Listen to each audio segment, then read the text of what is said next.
as we said.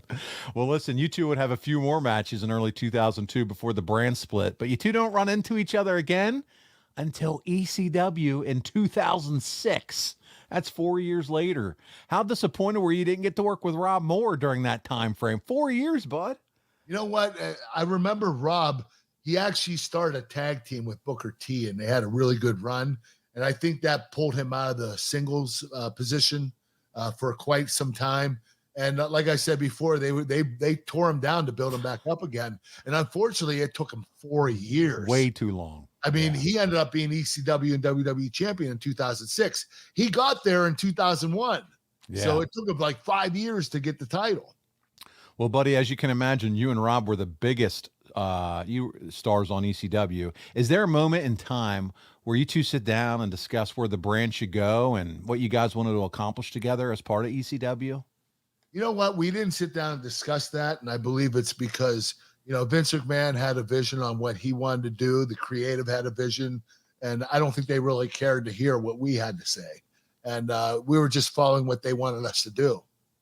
Did you feel like, hey, we are now, obviously they wanted to have you kind of be that hardcore shit kicker, tough guy, ECW, face of ECW. But did you feel like, hey, Rob's here, the two of us can kind of carry the mantle together? Because you were a big believer in his talent, it sounds like. Oh, yeah. I was happy to share the top spot with Rob. I mean, we were definitely the two biggest stars in ECW at that particular time. And we shared that. And I was happy doing that because, you know, the crazy thing is how long it took Rob to be champion. Yeah. I just can't believe that it took him 4 to 5 years. It would have been nice to have a big program with him here at ECW. Yeah. That's his cup of tea. That's his, you know, that's where he came from. The Wrestling Machine and RVD. Oh, my God. You know what? It would have happened, but I left the company. Yeah. How long after this? Timing was everything with that.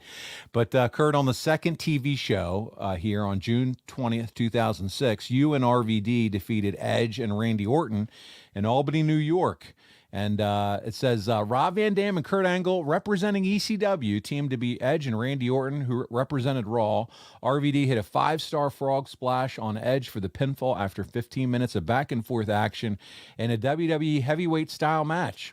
Lita became involved throughout the match since it was an ECW rules match where outside interference is legal. However, Angle took her out of the picture with the Angle Slam. All right, there you go. So how much had Rob's style changed here, Kurt, since working with him in 2002? Or did it not change at all in your estimation? It never changed. You know why? Because he always took care of himself. He always, you know, worked on flexibility, weight trained. He did cardio. He was always in shape, never out of shape. He was always healthy. He never got injured because of his flexibility. And I believe that really helped him. Were you surprised at the gigantic reactions that Rob was getting from the crowd here as he's, ECW, WWE champion? I mean, he was over, bro. He was over. And you know what? He reminded me a lot of when I had Taz's debut in Madison Square Garden. Taz got a huge pop in Madison Square Garden. And that's the kind of pops that Rob Van Dam was getting in front of these ECW crowds.